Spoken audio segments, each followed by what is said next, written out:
Mabukeli sasingena ehoreni lethu lesibili ke lo hlelo ekhaya jikelele njengoba ubonileke kumanzi phansi bese kuphathele ukhuzani kanti ungayindawo ngoba cha ogandaganda abaseningizimu Afrika bakhona nabo lapha e-studio ikhona Soul Brothers izobe isishayela futhi ke nomunye ke umculo omnandi kwaze kwamnandi makhulu ukhuzana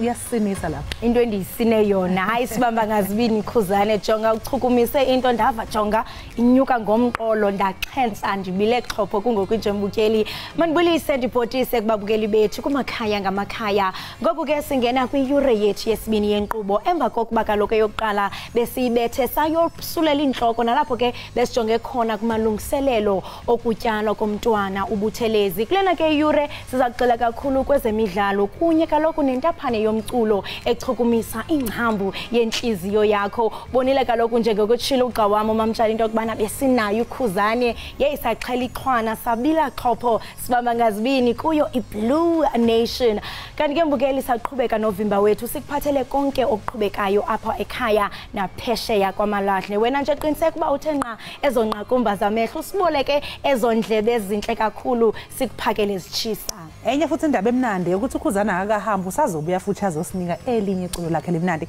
kodwa ke njengoba sesingeneke kuleli hora mbukela ke sibheke ihamba phambili ngalesi sikhathi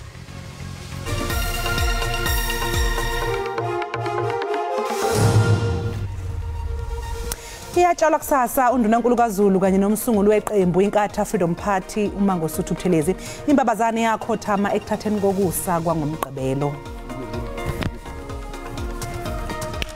Malcolm Marx uphumile kwindebe yehlabathi yombhoxo ngenxa yomonzakalo sedolweni Njengoba sonke esiduduza amazwi enkosi David umhubo laphethe uJehova ungumalusi wami anguswele uyangilayisa emadleleni ahlaza uyangisa ngasemanzini ukuphumula kusho umphefumulo wami uyangihola endleleni zokulunga ngema igama lakho noma ngihamba esigodini izethu lokufa angesabe okubi ngoba wena unami intonga yakho nothando lwakho yangiduduza ulungisa itafula phambi kwami ebusheni beyitha zami ucoba ikhanda lami ngamafutha indebe yami echichiwe impela kuhle nomusa yangilandela imihla yonke ukuphila kwami ngiyahlala endlini kaJehova kuze kube phakade izihlobo zami njengoba sihlale siwezwe la mazwi ngafunda useyiwo amafutha amakhulu athoba umphefumulo makunje Abahlali belokishi yaseMpumalanga eHammersdale kwiphondo laKwaZulu Natal apho kwaqhuba khona izixholo-xholo zezopolitiko phakathi kombutho iIFP neANC kwiminyaka yo1980 no1990 bathi nangona bephila phansi koxolo kodwa izivubeko zoludushe soze zaphola elijolele ndaba yeSABC lityelele amanye amaxhoba ezixholo-xholo kulandela ukutshaba komnye wenkokheli ezadlala indima ephambili ngelo xesha umntwana wakwaphinda ngene uMangosuthu Buthelezi Ilokishi laseMpumalanga eliqhele ngamakhilomitha ngama-60 entshonalanga nomasipala weTheku lingenye yezindawo ezaduma ngodlame lwezepolitiki ngeminyaka yama-80s kanye nama-90s kuqale impi phakathi kwe-ANC eyayaziwa nge-UDF ngalesa sikhathi kanye nenkatha yenkululeko babalelo ezinkulungwaneni ezimbili abantu abalahlekelwe imphefumulo yabo endaweni kwaba nezindawo engahambeki kuzona kwathi imindeni eminingi yasala dengwane ukhonzeni Mpulo oneminyaka ngama-70 ubudala ukhumbula lezi yazinsuku ngathi kwenzeke izulu uthi babehamba ngamaqembu uma beya emsebenzini ukuze bakwazi ukuzivikela nalapha emva yonke lento zake sithwale emakhansela zake sithwale ama-social worker kuyasidlela nje siyakhohlwa sikhona konke wena ngoba nakho usaphila kodwa sihlukumezekile bantakwethu noma singakhona abanye abalandeli beIFP bathi bangathanda ukuthi kubekwe itshe lesikhumbuzo lalabo abalahlekelwa izimpilo zabo njengoba kwenziwe kwababulawa ngo-1995 eShobashobane eningizimu yesifundazwe. Ngingononhlakanipho Magwaza ezindabeni ze-SABC eMpumalanga eHammersdale. Njengoko amawakawaka abantu abaxhamla imali yesibonelelo sikarhulumente bechaneke kanobom kukuphanza kwe-Post Bank ukuhlawula imali yabo yesibonelelo sikarhulumente, i-Post Bank ithi amagenxi-genxi ebekho kubuxhaka-xhaka bayo asonjululiwe. Urhulumente ubambe inkomfa kunye nonondaba ePitoli phezolo, ukanti amalungu amathathu ebhodi ye-Post Bank ashile kule bhedi phezolo. Kwezi ntsuku zimbalwa zigqithileyo baqhokreke kanoboma bemibeli abaxhamla imali yezibonelelo zikarhulumente, okukuza emva kokuba inkqubo yezobuxhaka-xhaka ye-Post Bank iphanzile ukuhlawula bonke abantu abaxhamla imali yezibonelelo, bambi balinde isithuba seyure belindele ilize. Le nto yenzekileyo ibihlaziyo inikezwa amandla amatsha uba isebenze ngendlela zangoku. Xa kuwelwa lo bhlorho yeliqondo lingezantsi kusuka kwelingaphezulu iye yakhinqana apho, kodwa siyavuya ke kwiintsuku ezingambalwa abaphetheyo abaqashiweyo o-Director General no-CEO bakwazile ukuyihlanganisa. Nje siqale ukuthi sixolise kakhulu, sibathembise futhi ukuthi lokho okwenzekile sizobe lokhu siqhubeka sibhekana nokuthi singenza kanjani ukuthi lento lenhlekelele yenzekile ingaphindeki futhi. Nangona abaxhamlayo bengekahlawulwa bonke, i-Post Bank ithi iza kuqinisekisa ukuba akukho umuntu ushiyeka ngasemva. Do want to plead with our people to trust that those who do not have their money, which should be very few, really close to 1% of the 5.3 million beneficiaries, if anyone finds themselves still without their money, they must be ensured that they will get their money. Kukhona bangakayitholi ngoba ukuze senze lama reversal bayenza manually, so ngoba kufanele ukuthi bayenze yinye ngayinye yiko kwenza ukuthi kuthatha isikhathi. Senjalo amanye amalungu e-Post Bank ashiyile kwibhodi ye-Post Bank etyhola ngelithi kukho ungenelelo labaphathiswa, kodwa urhulumente uthi le bhodi iphanzile ukwenza umsebenzi wayo ngendlela. Into abayenzileyo ke baye batsiba icingo singekafiki, kodwa eyona nto ndifuna uyichaza, eyona nto ibangela ukubana singavani nabo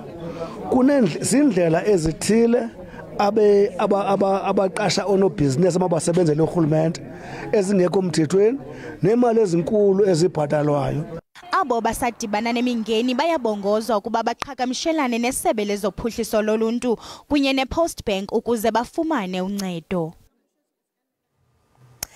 Mbukeli-ke okwamanje sekuyisikhathi ukuthi nje ke sisiqu ngapha ngaseyitolo, kodwa bangabe sibuya ke mbukeli sizobe sinengxoxo nosihlalo wenkatha Freedom Party uThami Ntuli lapha yaKwaZulu Natal. Ungalingeke uphuthelwe mbukeli.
Sibonga kakhulu mbukeli ukuthi ke uphinde uhlanganyele nathi lapha ekhaya Jikelele. Kanti ke mbukeli mangabe siqhubekela phambili nezindaba zethu, iqembu iIFP seliphakamise ukuthi kuqanjwe indawo ezithile ngomntwana okwaphinda ngene umntwana uma ngosuthu Buthelezi ozobetshalwa olundi kusasa. Zikhona ke izinto esezike zabizwa ngumntwana okwaphinda ngene okufaka phakathi isikhungo iMangosuthu University of Technology eThekwini KwaZulu-Natal. Ukuthola kabanzi ngalesi siphakamiso sixhumana nosihlalo weIFP esifundazweni KwaZulu-Natal uThami Ntuli. Asikubingelele baba Ntuli sikwamukele ohlelweni sibonga kakhulu ngokuthi ube nathi namhlanje. Ngiyathokoza kakhulu noxolo nakubabukeli. Kuthokoza thina. Siqale nje ngokuthi sedlulise ke amazwi enduduzo ngokwedlula emhlabeni kwembabazana emahaqa. Sonke nje siwuzulu impela sihlezi ke emanzini engathi nokutshalwa kahle kwakhe kusasa kungahamba kahle. Sihlalo esifundazwe ake nje usenabeleke kabanzi ngesinqumo senu sokuthi nifuna ukuthi kuqanjwe indawo ezithile ngomntwana okwaphinda ngene. Eqinisweni ethi imina ngiphawulela njengohlalo wakwaZulu-Natal kulolo daba lolo ukuthi ikakhulukazi labesifundazweni nakwezinye izifundazwe bekumfanele ngenxa yemisebenzi ayenzile ngoba uyokhumbula nje ukuthi kunama college lapha amaningi esifundazweni akho uhulumeni wakhe wakwaZulu. Manje ke besithi elilodwa le college ngafanele libizwe ngaye ikakhulukazi elisendaweni eqaphelekile emehlweni abantu noma sibe ukuthi mhlawumbe umasipala oyi-economic hub, the second economic hub ofana nomhlathuze uqanjwe ngaye ngoba ukwi-attraction amehlo ayawubuka. Manje sibona ukuthi uma ungaqanjwa ngaye ungakumhlonipha okumfanele lokho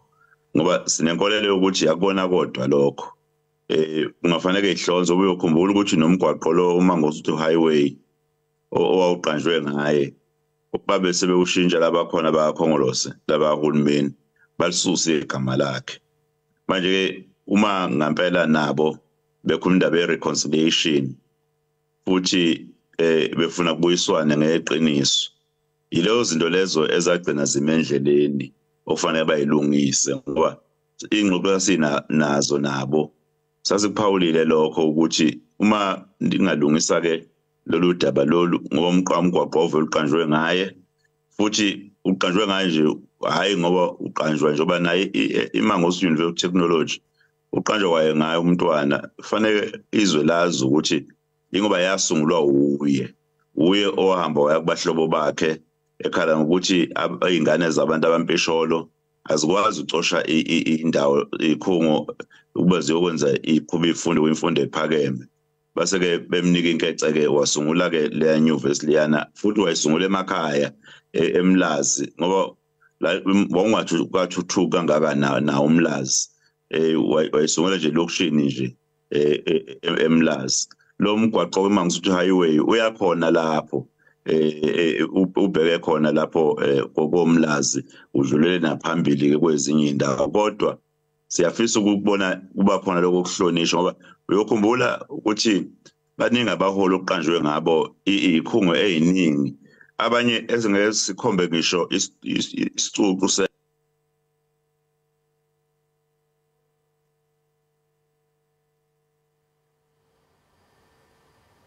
Mbukeli sixolise kakhulu ke ngathi ke besithe ukuphazamiseka lapho siba nengxoxo noThami Ntuli sinakho ke sesizwa umsindo ungasaphumi kodwa ke mbukeli hayi nginesiqiniseko sokuthi ke onjiniyela bethu lapha eSABC basebenza ngoyikhandla ukuthi sikwazi ukuthi siphinde siqhubeke kanye nengxoxo yethu. uThami Ntuli ke mbukeli usihlalo weNkatha Freedom Party lapha ya esifundazweni KwaZulu-Natal kanti ke njengamanje sesizozama futhi sizwe ukuthi mhlawumbe asikwazini ukuthi siqhubeke sixhumane naye. Baba Ntuli siphinde sikwamukele salahlekelana nje angazi noma manje sesiyazwana.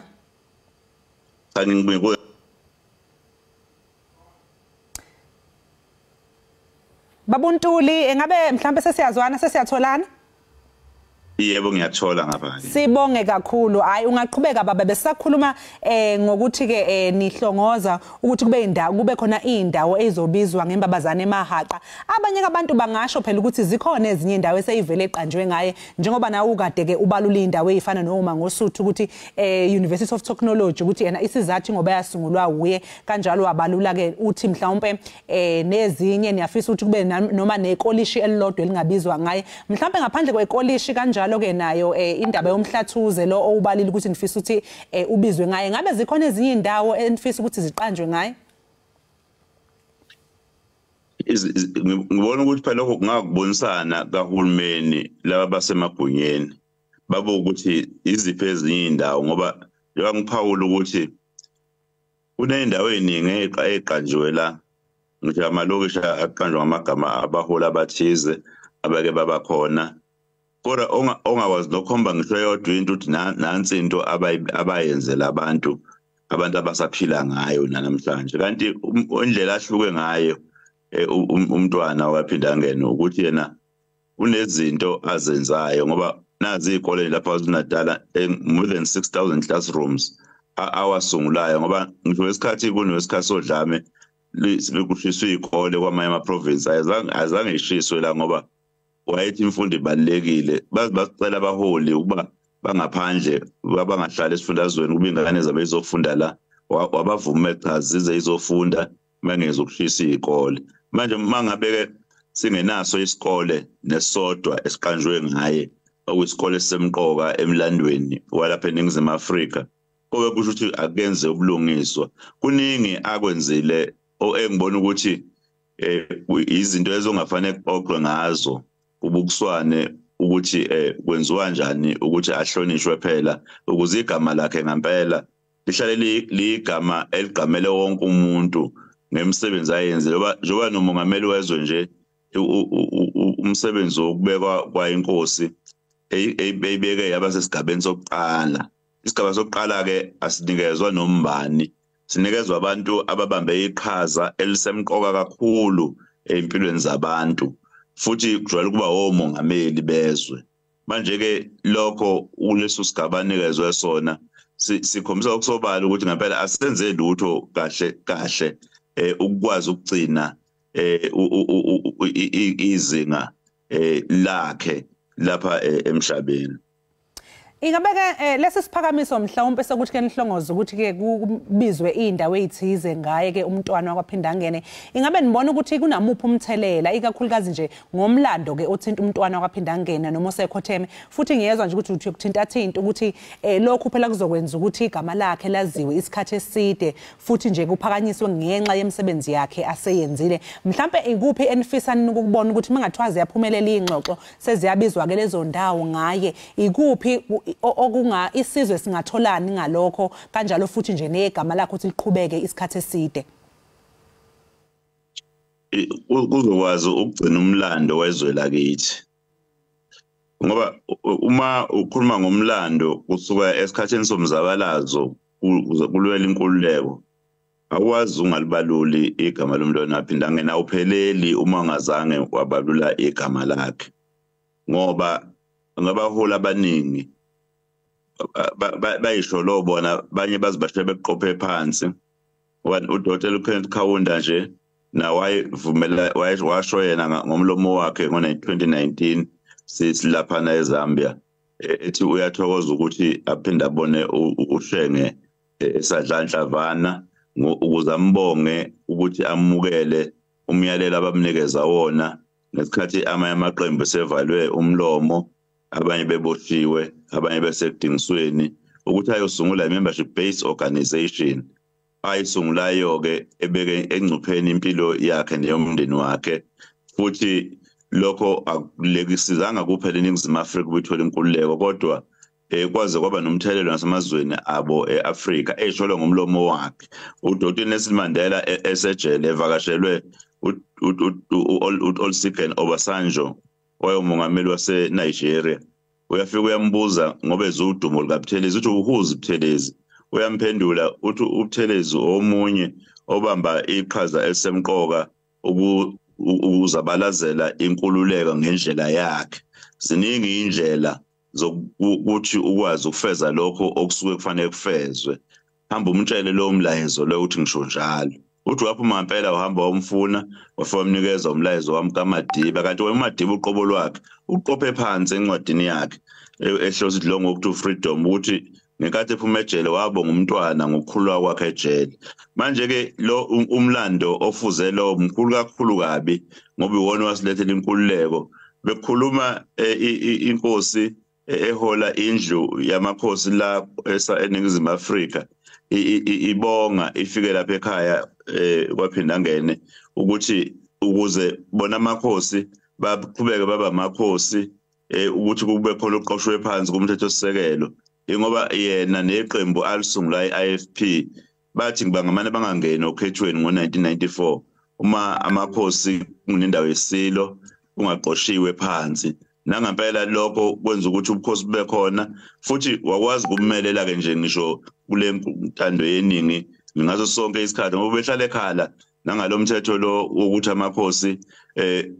yako masipala kuthiwa awangene nako masipala kodwa mayengena komasipala kuthiwa azofika nje ahlale angabi ingxenye yokuthatha izinqumo ayolalela nje wona kuphela awanalo amandla ahlale ekhaya kwakona lokho kubukwela phansi isithunzi samakhosi manje ubukhosi ubulwele kakhulu manje uma ngase ke kwenzeke lokhu okwenza ukuthi zonke lezi zinto kube izinto okohlala kukhulunywa ngazo ngoba phela zobuza izizukulwane nezizukulwane ukuthi who is Prince Mangosuthu Buthelezi okubizwe ngayo lo amasipala okubizwe ngaso lesa sikole yokhumbula ukuthi nathi eKingcetshwayo ibhilidi laseKingcetshwayo district municipality sesaname after yena umntwana waphinda ngene kuseku Prince Mangosuthu House konke lokho sikwenza ukuhlonipha yena umntwana waphinda ngene saze lapha edolobheni khona eMhlathuze saze khona eminyango waseKingcetshwayo samisa istatue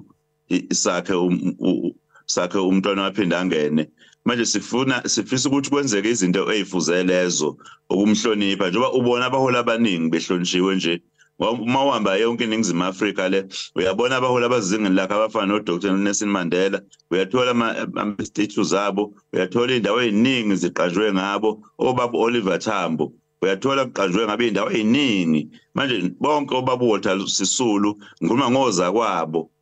abakushwene ngomlomo ukuthi ibona abamentorishayo wayesebenza nabo kodwa manje kuncane kakhulu ngempela okwenzekile ngoba njengoba ubalula iMangosuthu University of Technology ingoba yakhe wawuye akazange ahlonishwe ngokuthi kuqanjwe yona ngaye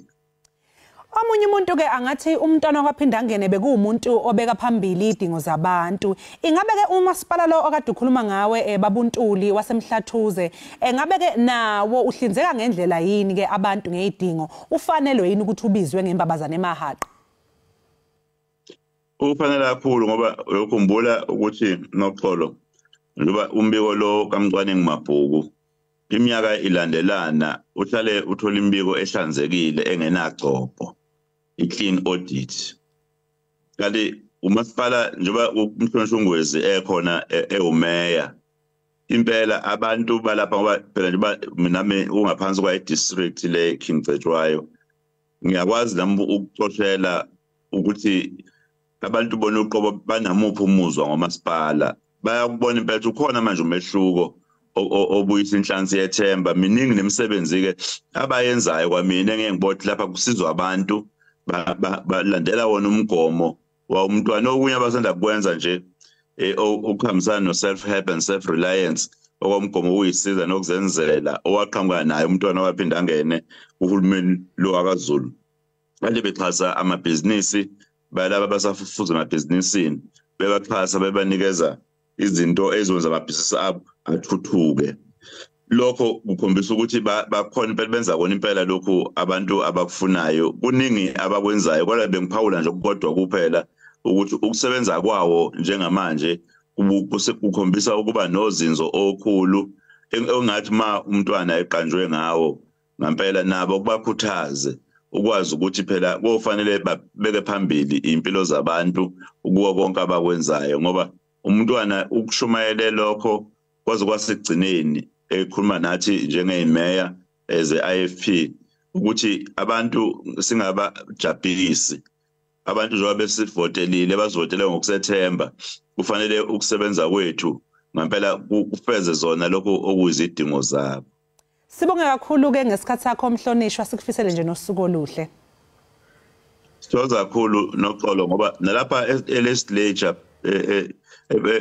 kule-legislature kwaZulu Natal ngiphakamisile ukuthi nakhona i-statue somntwana fanele sibe khona ukuze ngempela ngoba ukusunguleka kwalohulumeni walesi sifundazwe lesi nakhona umntwana ubambe iqhaza ekhulu manje kuphakamisile nalokho ngiyathokoza kakhulu noxolo. Sibonga kakhulu ke sihlalo lo ke mbukeli bekusihlalo weqembu iFP kwaZulu Natal uThami Ntuli ebesixoxa naye ngesiphakamiso sabo sokuqanjwa komkhandlu umhlathuze ngomntwana wakwaphindangene imbabazane emahaqa usungulu oluyibunubunu. Sikhuluma naye ke ule nje ke mbukeli olundi njengoba phela kulungiselela ukutshalwa komntwana wakwaphindangene owakhothama ngempela sonto edlule. Thina ke siyi-SABC imbukeli siyakwethembisa ukuthi inkonzo yokutshalwa kosungulu oluyibunubunu umsungulu weIFP sizokwethulela yona bukhoma ke ukusuka nokuhlala iSABC phela ijubile intatheli zayo ukuze ziyoxoshela lengqophamlando iningi labantu elizobe liqala nqa ukuyibona yenzeka. Okwamanje ke mbukela ke sisinje ke qu 8 lo mangabe sibuya ikhona iSoul Brothers sime ngomumo ukuthi sinike umculo omnandi ungalinge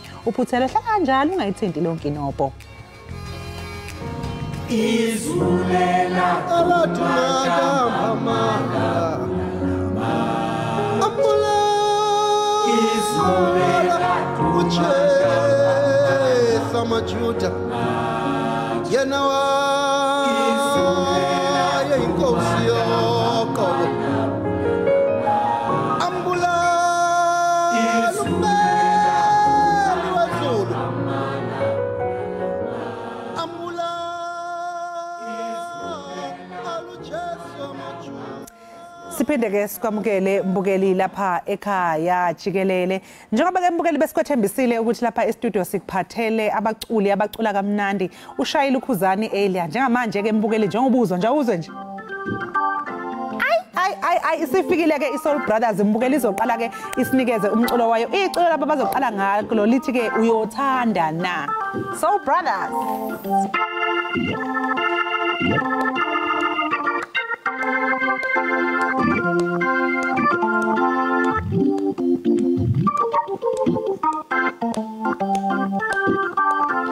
Nobubuhlungu benza kimi kusasa mabenzi kabuwe uyothanda yini na Nobubuhlungu benza kimi kusasa mabenzi kabuwe uyothanda yini na Nobubuhlungu benza kimi kusasa mabenzi kabuwe uyothanda yini na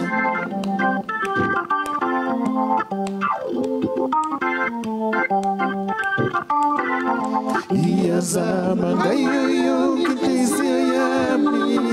ukubenzela noma ngizwa kubuhlungu nje uyothanda yini na mase kungawe uyothanda yini na Iyazama ngayo yonke inhliziyo yami ukubenzela noma ngizwa kubuhlungu nje uyothanda yini na mase kungawe uyothanda yini na awunami masengjola uyothanda yini na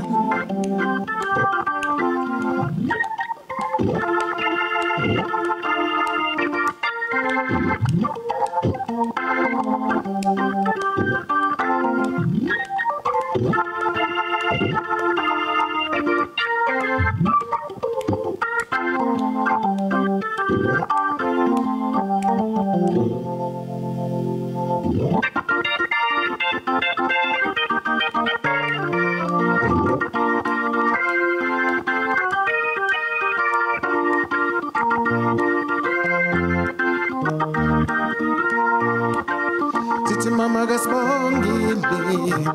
awuyeke ukuthi mawusophuzile bese uyangiphoxa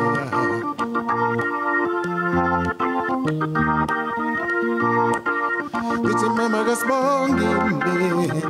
awuyeke ukuthi mawusophuzile bese uyangiphoxa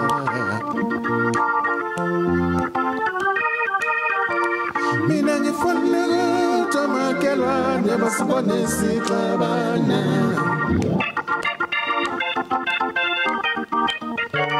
Mina ngifuna ukuthi amakhelwane basibone sixabana.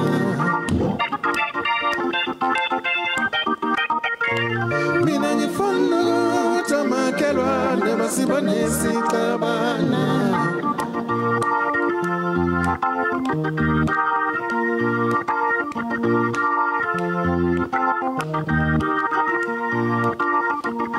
Oh mama gasbongile, oh mama gasbongile, oh mama, oh mama, oh mama, mama, mama, mama, mama, mama, mama, mama gasbongile, oh yeah, oh yeah, yeah, yeah, yeah, oh yeah, oh yeah, yeah, yeah, yeah, oh yeah, oh yeah, yeah, yeah, yeah.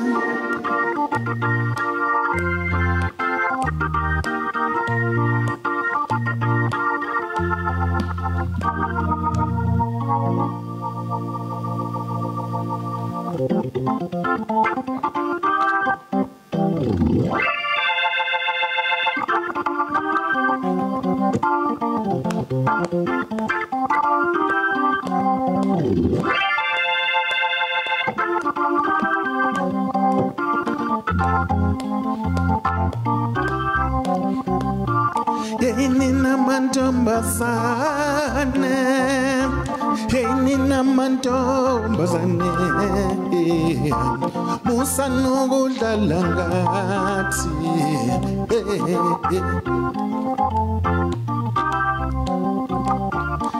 Nina mantombazane, nina mantombazane, musa nokudlala ngathi.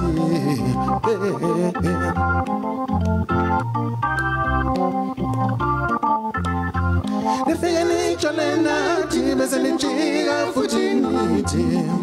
sidlala ngani. Nifike nijole nathi bese nijika futhi nithi siyanihlupa. Nifike nijole nathi bese nijika futhi nithi oh sidlala ngani. Futhi nithi sidlala ngani bo asazi kanjani.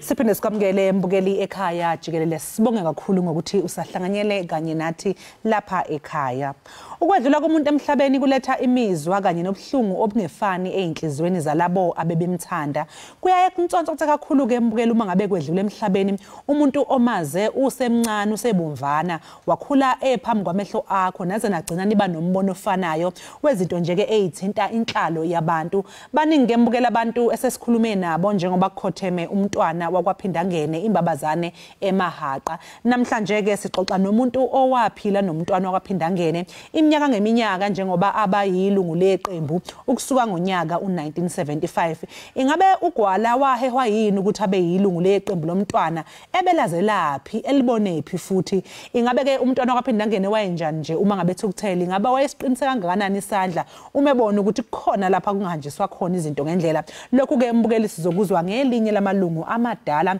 eqenjini inkatha Freedom Party ubaba uBlessed Gwala. Sikubingelele baba uBlessed Gwala, sikwamukele ohlelweni, sibonge kakhulu ngesikhathi sakho. Ngiyakubingelela msakazi, ngibingelela nabalaleli bonke. Yebo sibonge kakhulu baba ukuthi ube nathi namhlanje lapha ekhaya Jikelele. Siyazi ke ukuthi njengamanje ngaba sibenza ubulungiswa uma singaqali nje ke ngokwedlulisa amazwi enduduzo. Ngiyacabanga nje ukuthi lezi insuku okungelula impela ukuthi uyikhohle empilweni yakho. Angisoze ngalibala umzuzu obuhlungu kakhulu obekimina ngesabatha entathakusa uma ngimukela umbiko ukuthi umzukulu kaDinizulu uselfulathelele lelimagade ahlabayo. Ngisho ke lapho umntwana wakwaphinda angene nami engomunye wabantu abangabalwa njengengane zakhe nanokuthi ke futhi ke kukhona ubuhlobo begazi obukhona, kodwa ngibona ukuthi kufanele ukuthi ngikhalele abantwana bomntwana kwaphinda angene kusukela kwinkosazana uMafungwase, umntwana uPhumzile kaMangosuthu, kube umntwana uMaphikelela, kube umntwana uSibuyiselwe, osokuyizona ngane nabantwana abasele einganeni zomntwana nabazukulu-ke induna zesizwe sakwaButhelezi, isilo samabandla nendlunkulu yonke, amakhosi asendlunkulu, kube iqembu lenkatha, isizwe sonke sakwaZulu kanye neNingizimu Afrika yonke sife olwembiza ngokuhamba komntwana kwaphinda ngene. Baba Gwala, ngayibuza kumbukele ekhaya ukuthi ngempela uyazi kangakanani futhi imbabazane emahaqa futhi usebenzisane kangakanani nayo, nanokuthi ibi umuntu ochazani kuwe nasempilweni yakho? Oqala nje ngingasho ukuthi msakazi nabalaleli, mina nomndeni wakwaGwala nowakwangema ekhaya komama asihlanganiswanga ukuthi noma nomntwana kwaphinda angene ngokuthi ngijoyina inkatha. Yebo, inkatha ngayijoyina ngisemncane, kodwa kukhona ubuhlobo nokuganiselana okukhona phakathi kwemindeni, mhlambe nokusebenzisana ongaze mhlambe kube izigaba ezine. Okokuqala nje ngenxa yesikhathi ngasho ukuthi ukhilana ngamabhodlweni kaNyanda kaMdlovu, okuyona uMdlovu-ke inkosi yamaphephethe yonke, wayeganwe ukhilane okaSonkeshana wakwaButhelezi. Kwathi ngesikhathi ukhilane ukhokho wami omkhulu esebenzela umbuso wamaNgisi ngaphambi kwempi leka 1879, wayethunywa kanjalo esuka eGreytown kundunankulu kaZulu uMnyamana kaNcingelele ekushumayeleni. OkaSonkeshana-ke wazala amantombazana amabili agana kwaZuma eNkandla, kubo kwamhlonishwa uJacob Zuma emaxhibeni abo amabili. Lawo mantombazana agana-ke khona lapho. Okwesibili ukuthi ukhokho wami ekhaya komame nguzubezwile iklevuklevu zehlabathi owayelama ulokothwayo ngema ijuqedla amahleza, owayinceku yesilo uDinizulu okuwukhokho womntwana owumkhulu womntwana. Ulokothwayo wayesebenza nondunankulu yasoSuthu uMankulumane kaSomaphunga. Enye izinto-ke ebezisihlanganisa kakhulu nomntwana, sihlanganiswa ukuthi imindeni yethu sizalwe emndenini ngasohlangothini lwakwaGwala. Inkosi uMnyamana wayesebenza nokhilane. Uphinde ngasekhaya komama ulokothwayo futhi ukhokho wami wayesebenza nesilo uDinizulu, ngangokuthi ngisho umphefumulo wengonyama waphumela ezandleni zakhe ulokothwayo in the middle of the night. Izinto ebezisihlanganisa kuthi udadewabo-ke kamkhulu uNomapasi wayegana isilo sakwaDlamahlahla. wazala umntwana uJessica owagana inkosi yamaMpondo obebizwa ukuthiwa uThutha Ndamase. Waphinda futhi wathatha udadewabo kamkhulu futhi ulahlekile eNdlunkulu bebizwa ngokuthiwa uNdlunkulu uSicipho. Bese kuthi kwaminya amadodakazi amabili kaKhilane agana umntwana elamane esiswini kokaMaqwabe athathwa imbeje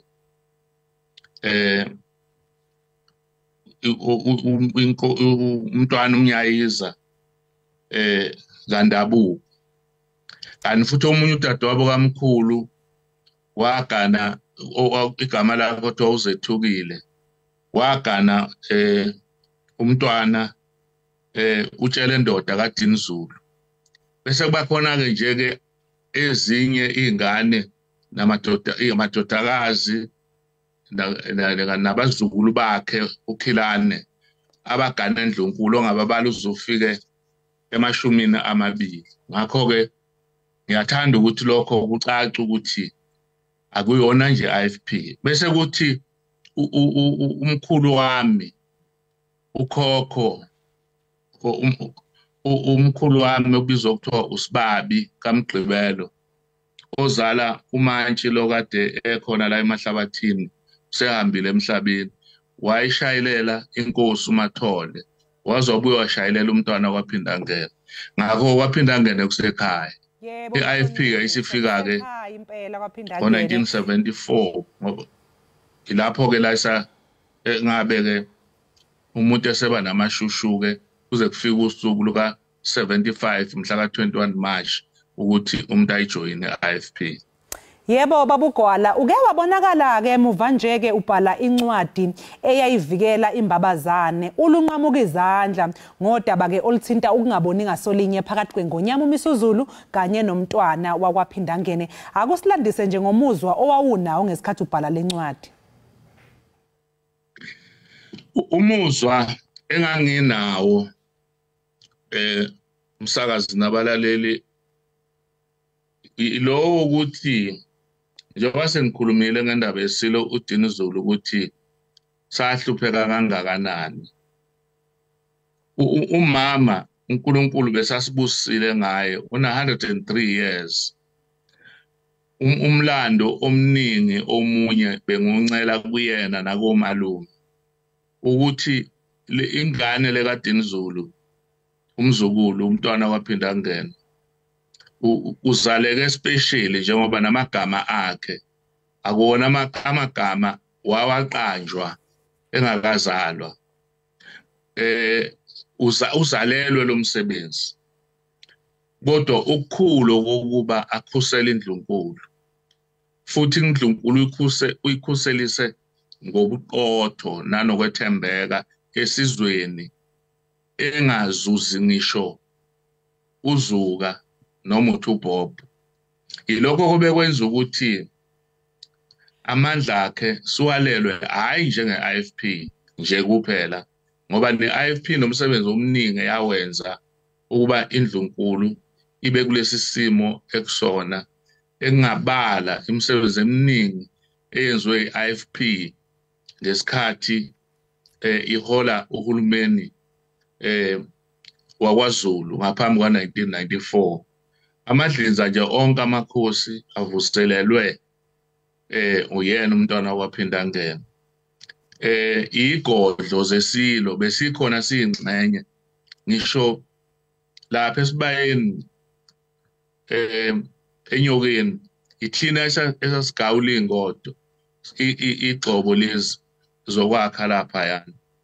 Ngakho-ke esikulwela uthina kokuthi ngoba ngenhlanhla ngibuye ngaqokwa iqembu ukuthi nami ngibe sephalamende, ngibe sethimbeni labasephalamende. La sibona khona ukuthi ukubulawa bobukhosi bubulawa ngobuchwepheshe, bubulawa nje bukhoma. Qala kwakungcono kwakuba khona izimpi, kuliwe, kufofayo uma ngabe kuwukuthi kufanele kufe ofayo. Manje akafa umuntu, kunento lekuthiwa slow poison, imithetho emincane eshawayo imithetho emincane eshawayo inganakwa ivunywe ibisivunywa abantu bayithande sithi masiyiphikisa njenge-IFP ufica ukuthi ngisho nalabo esithi siyabelekelela ake ngenze isibonelo sokuthi umthetho nje ka 2005 obusa ubukhosi thina sasuchitha kodwa kwakhona amakhosi avumayo ngoba kokuqala into entsha ukuthi kungabi inkosi okufanele ithi yona siya retire kodwa kunqunywa umnyaka ukuthi uma inkosi sineminyaka engaka unquma abantu nto bese benquma ukuthi kodwa bebesho ukuthi iconstitution ibisho ukuthi lo bukhosi amasiko na yonke into kufanele ukuthi ba amakhosi kodwa imnqamla juqu ukuba yiba bepolitiki indlela ke yokubuthena ubukhosi babuthena ka njengabantu ababafaka umjovo ukuze butheneke abakuyenza ukuthi bathathe insimbi babuthena ubukhosi uyabona kuma usokuzothi inkosi imisi neminyaka ethile sekuthiwa hamba uyohlala phansi kusho uhulumeni bese hamba uyohlala phansi inxushunxushu leyo kodwa uma uyivikela uthola ukuthi amakhosi wona uqobo asekela leyo nto yikho ngithi ke ubukhosi bubulawa ngobuchwepheshe abulawa ngalendlela le eyayenzeka kuqala la kokuvele kuliwe khona bese ubukhosi noma inkosi ikwazi ukwehlula enye inkosi bese ithatha amandla yileyo nto ke biyenza ukuthi ke umzukulu kaDinizulu ngobuhlobo nange-IFP ngikumele ukuthi kufanele ngenze isiqinisekiso sokuthi ngiyameseka kuyo yonke into ayenzayo ngoba akenzeli ukuthi azakhele yena udumo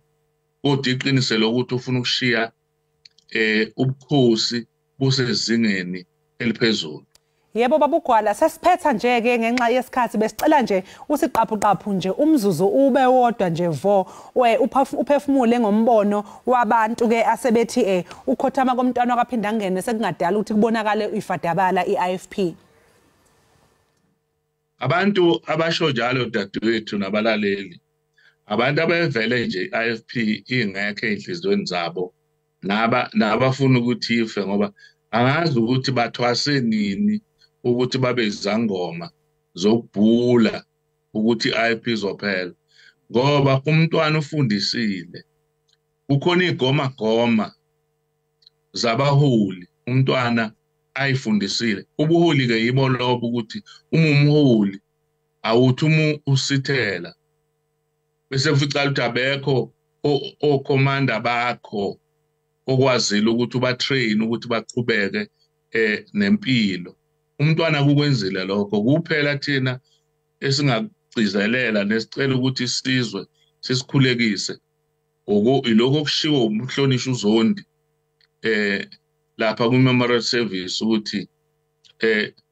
singavumeli ukuthi legacy siyibulale ngenxa nje ukuthi uma kunenyamazane uma kuvuka inyamazane bese siqala siyatha omunye athi mina ngifuna ibindi omunye athi isuka nje inyamazane ivuka ayikakabanjwa nokubanjwa bese sehlukaniselana yona omunye athi mina ngidla umhlubulo ngoba masilibele ukubanga leyo nto iyona ke yokwazi ukuthi ke sishone phansi xa uthi ke amalungu enkatha ahlakaniphe ngokwaneleyo ukwenza lokho futhi uma ngabe kukhona bangenzi kahle inkatha injengolwandle noma ngabe kuthi ubani mangabe ukuthi uyaganga iyakwazi ukukhafula nje ngendlela ekwazi ukukhafula ngayo ngakho ke kulona iqiniso ukuthi iIFP izophela iIFP izoba strong ngoba imfundiso zomntwana kwaphinda ngene zingene zagxila hayi baholini kuphela nasemalungeni nje amalungu ayazi ipolitiki ngendlela ozumangala ukuthi umntwana ufundise ngempela. Sibonga kakhulu ke babugwala ngesikhathi sakho sikufisele nje nosuku oluhle sifise futhi nokuthi sengathi inkosi yakwaButhelezi ingatshalwa kahle kusasa. Siyathokoza ngoba lokhu kusukele ngelanga leli inkosi eyaphumula ngalo mina nje akaze ngiye ekhaya ngenxa ukuthi senza wona amalungiselelo nabanye abaholi ukuze umsebenzi uhambe kahle futhi ke siyazi ukuthi bonke abantu bakhathazekile kube kuya ngathi ngabe kuvele kuza wonke umuntu kodwa ke iqiniso ilolelo ukuthi kuya ngokuthi amandla avuma yini ukuba bakwazi ukuthi bafike kodwa uNkulunkulu uyoba nathi okuyena sethembele kuyena ukuthi uyosiqinisa njengoba umntwana wayithembele kuyena uJehova uphilayo. Sibonge kakhulu baba uGwala. Mbukelo ke bekuBlessed Gwala ongelinye lamalungu aqavile ke eqenjini IFP besixoxisana naye ke nje mayelana nempilo yomntwana wakwaPhindangeni. Okwamanje ngembukela siqu 8 lama ngabe sibuya sesiphethe ke izindaba ezihamba phambili njengoba sobe sesingene ehoreni lethu lokugcina.